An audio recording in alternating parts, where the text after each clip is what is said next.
keselamatan bangsaku.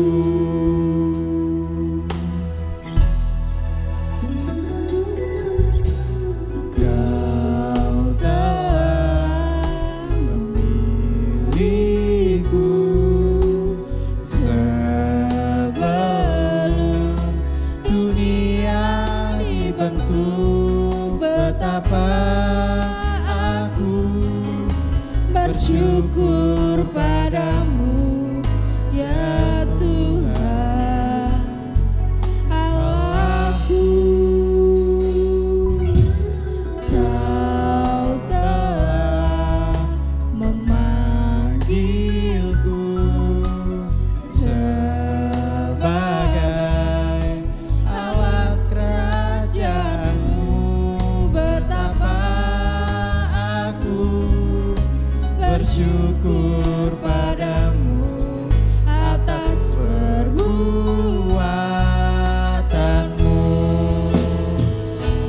Jadikan aku bait suci-Mu yang kudus dan yang tiada bercela.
Terima kasih Tuhan, terima kasih Yesus.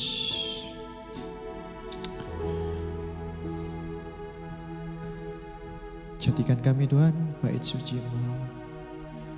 Jadikan kami juga mesbah doa-Mu.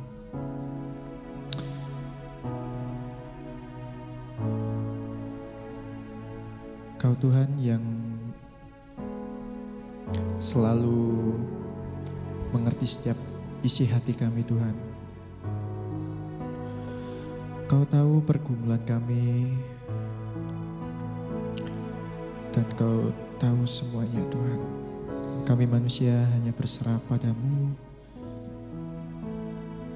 dan selalu bersyukur buat kebaikan-Mu Tuhan. Berkati ibadah kami Tuhan, awal, pertengahan, hingga akhir kami serahkan dalam tangan-Mu, dan kami siap untuk memuji dan memuliakan nama-Mu Tuhan. Berkati juga anak-anak-Mu yang mendengarkan Tuhan, memuliakan nama-Mu dan memuji nama-Mu Yesus. Terima kasih Tuhan, terima kasih Yesus. Dalam nama Tuhan Yesus, haleluya, amin. Shalom teman-teman yang di rumah, gimana nih kabarnya? Baik, puji Tuhan. Meskipun kita masih melakukan ibadah online, kiranya berkat Tuhan tetap tercurah di tempat kalian berada sekarang yang sedang mengikuti ibadah online. Tetap semangat, tetap menyala-nyala untuk kemuliaan nama Tuhan. Kita pujikan pujian selanjutnya.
Siapkan hati kita untuk mendengarkan firman Tuhan.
Tuhan pulihkan, Bapa pulihkan,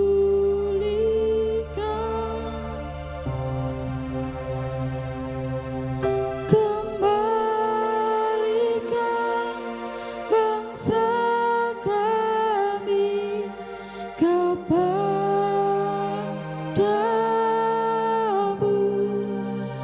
Tuhan pulihkan, ampunilah bangsa kami, dan pulihkan kembali negeri kami.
Tuhan pulihkan, Bapa pulihkan. Engkau mengerti Tuhan, akhir-akhir ini Tuhan banyak kejadian yang terjadi Tuhan. Itu semua sudah rencanamu Tuhan, itu sudah kehendak-Mu Tuhan. Meskipun menurut kami itu buruk Tuhan, tapi di balik itu semua Tuhan, Engkau sudah merencanakan rencana yang paling indah Tuhan dalam kehidupan kami Yesus. Ya Yesus, Engkau tahu Tuhan setiap pergumulan kami Tuhan, setiap apa yang kami rasakan Yesus. Pada saatnya nanti Tuhan, Engkau pasti menjawab pergumulan kami Tuhan. Terima kasih Tuhan, terima kasih Yesus. Ya Yesus, tegur kami Tuhan ketika kami melupakan-Mu Tuhan, ketika kami sedikit menjauh dari-Mu Tuhan. Ya Yesus, karena Engkau lah satu-satunya Tuhan, juru selamat kami Tuhan, karena Engkau satu-satunya Allah yang kami sembah Yesus. Terima kasih Bapa, terima kasih Yesus. Kami siapkan hati kami Tuhan untuk mendengarkan firman-Mu Tuhan. Berbicaralah melalui hamba-Mu Tuhan. supaya benih-benih firman yang disampaikan Tuhan dapat kami terima Tuhan, dan kami terapkan Tuhan di kehidupan kami sehari-hari. Beri kami telinga yang dengar-dengarkan akan firman-Mu Yesus. Terima kasih Yesus, terima kasih Bapa. Dalam nama Tuhan Yesus, haleluya, amin. Shalom, yang dikasihi Tuhan. Kalau malam hari ini kita bisa bertemu kembali untuk merenungkan firman Tuhan. Dan firman Tuhan pada malam hari ini saya kasih judul Change Agent, ya, Change Agent, ya, atau agen perubahan bahasa Indonesianya, agen perubahan. Nah, kalau kalian mendengar kata agen, ya, ada yang namanya agen pulsa, agen TOR, ya, agen alat-alat olahraga. Itu artinya adalah orang yang menyuplai, orang yang melayani, orang yang menjual, orang yang memberikan pelayanan tentang apa yang akan ditawarkan. Nah, kalau kita melihat sekarang, apa itu change agent, ya, atau pembawa perubahan? Senyampang dengan Paskah, ya, kalau saat ini masih suasana Paskah, perubahan yang terbesar umat manusia, perubahan yang terbesar, yang fundamental, yang dasar dari umat manusia adalah karya Tuhan Yesus di atas kayu salib Golgota. Ya. Saat ini mungkin kalian melihat perubahan dunia, perubahan secara lahiriah itu sungguh luar biasa cepatnya. 10 tahun yang lalu dengan sekarang sudah berbeda jauh. Apa yang mempengaruhi? Pertama, teknologi. Itu sangat mempengaruhi. Ya. Kalau kemana-mana bawa duit banyak, sekarang nggak perlu duit banyak, pakai HP aja kita bisa bayar, ya, dengan kartu kita bisa gesek, ya. Terus apalagi yang mempengaruhi atau merubah manusia saat ini? Pandemi, ya, kita masih mengalami pandemi dan puji Tuhan mulai berangsur-angsur membaik. Itu juga mempengaruhi perubahan manusia, itu secara lahiriah. Tetapi saya bicara malam hari ini adalah perubahan secara rohani, ya. Kalau semua itu bisa kita lihat perubahan-perubahan yang sangat signifikan, yang sangat luar biasa ini kita bisa nikmati, kita bisa rasakan. Tetapi bagaimana perubahan manusia? Ya. Perubahan manusia khususnya di dalam kerohanian. Dan saya tadi katakan bahwa perubahan yang terbesar, ya, perubahan yang fundamental, yang dasar dari manusia adalah kematian dan kebangkitan Tuhan Yesus Kristus. Kenapa kok kebangkitan Tuhan Yesus atau karya Tuhan Yesus di atas kayu salib merupakan perubahan yang sangat besar buat manusia? Karena apa? Dulu kita berdosa, ya. Sekarang kita dikasih hidup.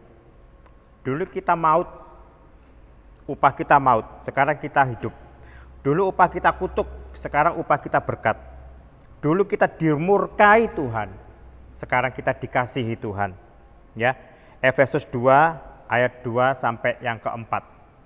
Dikatakan dulu ini kita sudah dimurkai Allah.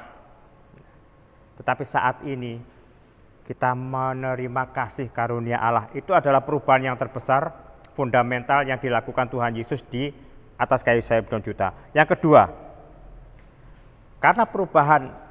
karena kematian Tuhan Yesus dan kebangkitan Tuhan Yesus, perubahan yang terbesar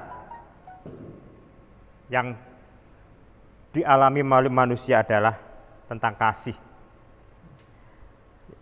Di dalam perjanjian lama, kalau kita melihat banyak peperangan, ya, banyak peperangan pada waktu Daud sama Goliat.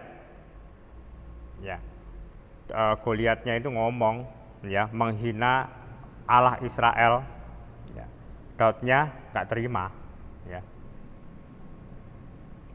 Akhirnya peperangan terjadi, Daud menang, Goliat mati. Dan banyak-banyak peperangan yang terjadi di perjanjian lama. Tetapi di perjanjian baru, pada waktu Tuhan Yesus ada di dunia ini, dia mengajarkan namanya kasih. Kasihilah musuhmu, ya. Dikatakan juga kasihlah sesamamu manusia seperti dirimu sendiri, jangan membalas kejahatan dengan kejahatan, ya, tapi balaslah kejahatan dengan kasih, dengan kebaikan. Nah, ini adalah perubahan yang sangat nyolok, yang sangat luar biasa, yang diberikan Tuhan Yesus kepada kita. Nah, perubahan ini seharusnya itu untuk semua manusia, ya. Perubahan ini seharusnya untuk semua manusia yang ada di dunia ini. Tetapi kenyataannya banyak manusia yang belum menerima dia secara pribadi, belum percaya sama Tuhan Yesus. Jadi istilahnya kalian yang ada di rumah yang saat ini mendengar firman Tuhan, kalianlah orang yang dipilih, ya, orang yang dipilih Tuhan, orang yang menerima kebaikan Tuhan, orang yang menerima perubahan Tuhan saat ini, ya. Jadi perubahan manusia itu yang paling fundamental adalah pada waktu Tuhan Yesus mati dan bangkit untuk menyelamatkan kita. Terus mungkin kita bertanya, setelah Tuhan Yesus bangkit naik ke surga, siapa yang membawa perubahan? Siapa yang menjadi agen perubahan?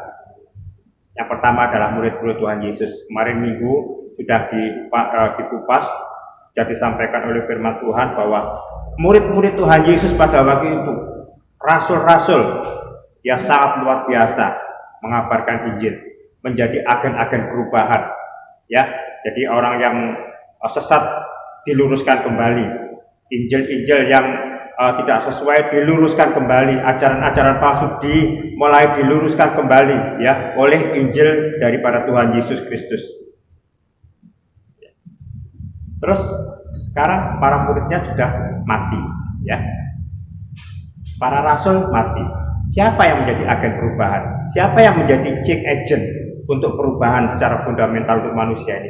Saat ini anak-anak Tuhan, kita-kitalah yang akan menjadi agen-agen pembawa perubahan. Mungkin kalian bertanya, ya apa caranya?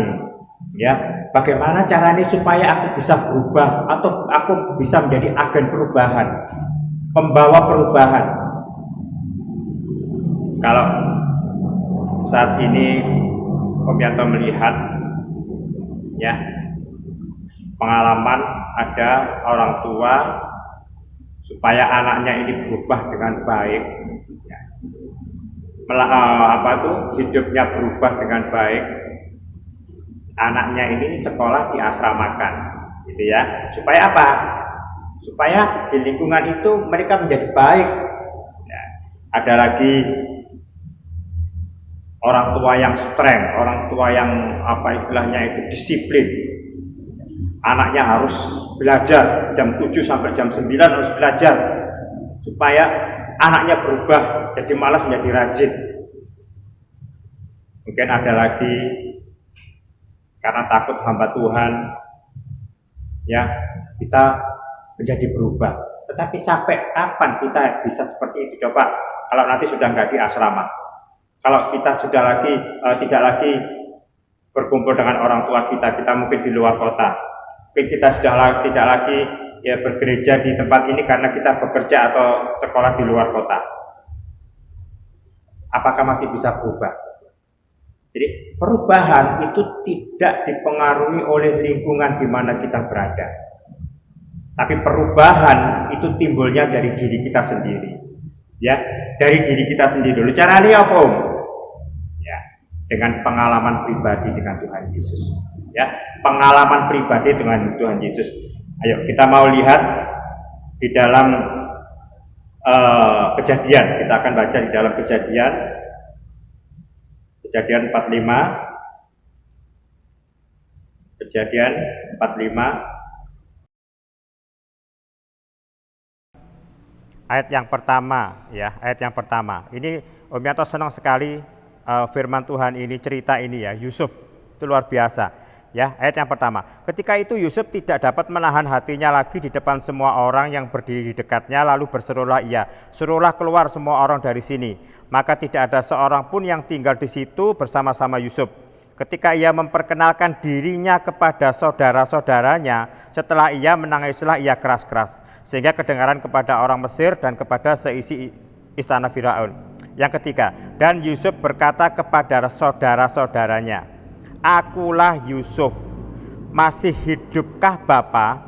Tetapi saudara-saudaranya tidak dapat menjawab sebab mereka takut dan gemetar menghadapi dia. Yang keempat, lalu kata Yusuf kepada saudara-saudaranya itu, marilah dekat-dekat. Maka mendekatlah mereka. Katanya lagi, akulah Yusuf saudaramu yang kamu jual ke Mesir. Tetapi sekarang janganlah bersusah hati dan janganlah menyesali diri, karena kamu menjual aku ke sini, sebab untuk memelihara kehidupanmu lah Allah menyuruh aku mendahului kamu. Ini dari pengalaman pribadi dari Yusuf. Kalau kita melihat cerita Yusuf, itu luar biasa. Ya, dia nggak pernah, istilahnya hidupnya itu mujur. Ya, dijual lah, jadi budak lah, dipenjara dan sebagainya. Tetapi endingnya dia menjadi orang yang menjadi penguasa yang luar biasa. Dia menjadi mangku bumi, dikatakan seperti itu ya.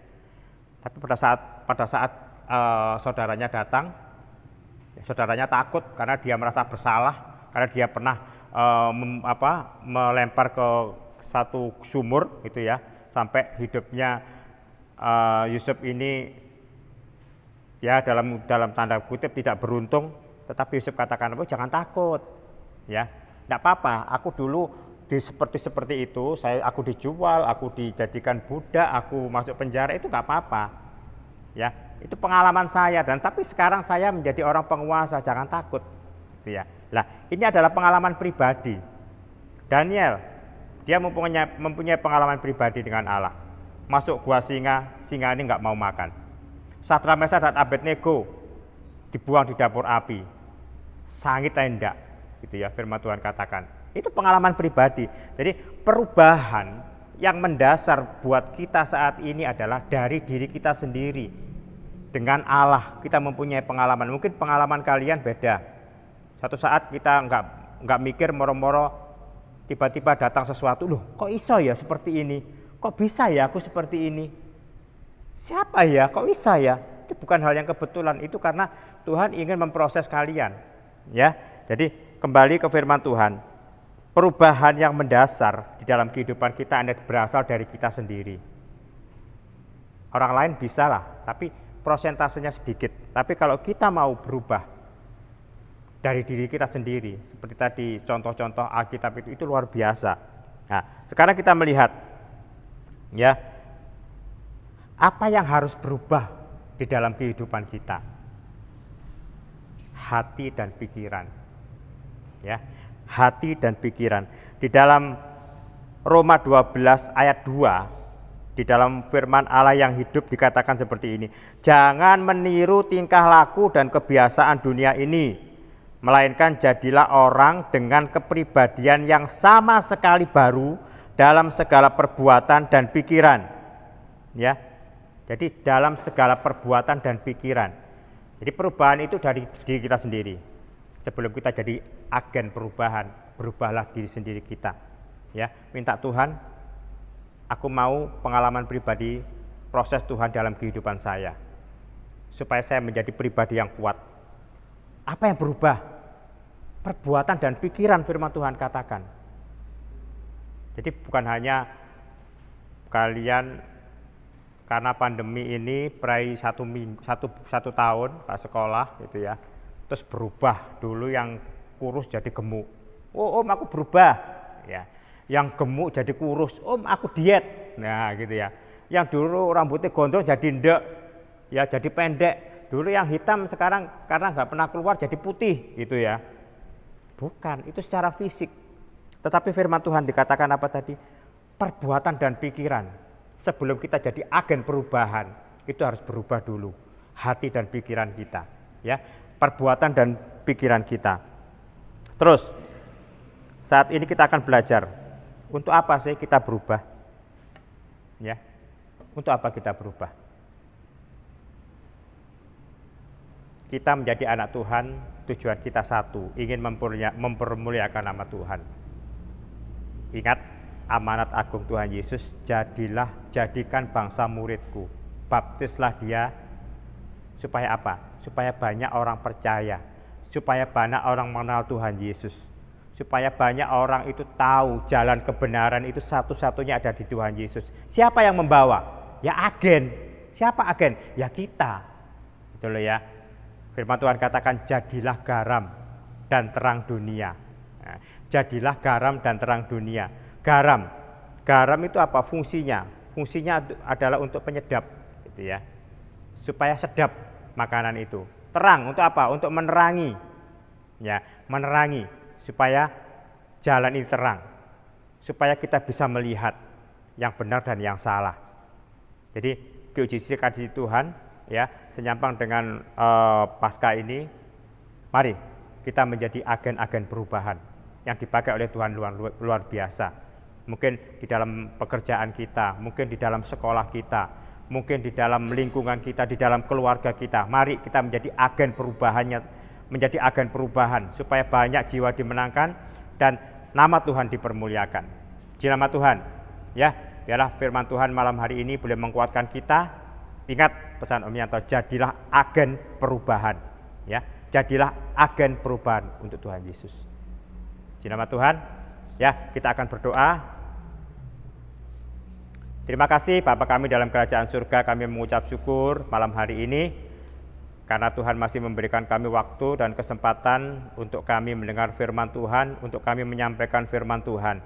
Biarlah Tuhan, pakailah kami menjadi agen perubahan, menjadi orang-orang yang bisa menyalurkan berkat, menjadi pengabar-pengabar Injil, meskipun masih muda Tuhan, tetapi kami yakin dan percaya bahwa kalau Roh Kudus-Mu bekerja, Roh Kudus memakai kami akan melakukan segala sesuatu untuk kemuliaan dan kebesaran nama-Mu. Berkati anak-anak-Mu yang masih muda ini dalam sekolahnya, dalam masa depannya, cita-citanya, pekerjaannya.